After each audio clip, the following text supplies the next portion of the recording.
Dede Qorqudun bəli son bölümünde diş Oğuz'un iç Oğuz'a yağı olması araya koyulur ki, bunlar hamısı rəhmətli Bulud Qaraçorlu ne güzel şərh veribdi.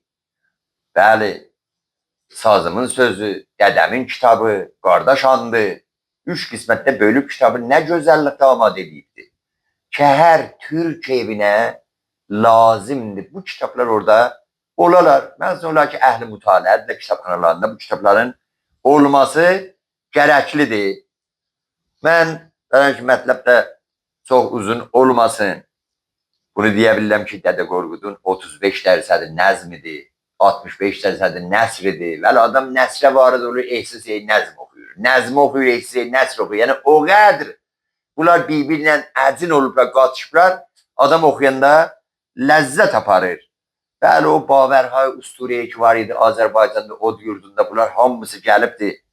Yəni cümlə və cümləsi nə qədər gözəl mübaliğələr, təşbihlər, istiarələr, məcaz, kinayə, uslub, müadilə, canbəxşi, bunlar nə qədər gözəldilər bu əsərdə vardı. Özü də demək olar ki, İranda da çoxları zəhmət çəkib Dədə Qorqud kitabı, Bulud Qaraçorlu rəhmətli səhəndən sonra Muhammed Əli Fərzanə rəhmətli, ayrıları çox zəhmət çəkiblər.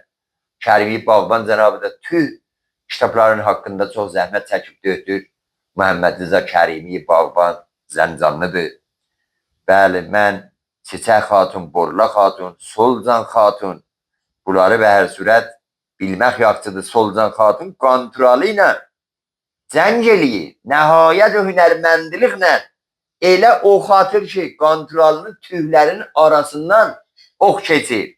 Usturənin gözəlliyi budur, həmasənin gözəlliyi bu mübaliğələrdir. Nəhayətən cəngidən əl çəkirlər, kontrolı ilə də Solcan Xatun evlənirlər bahəm.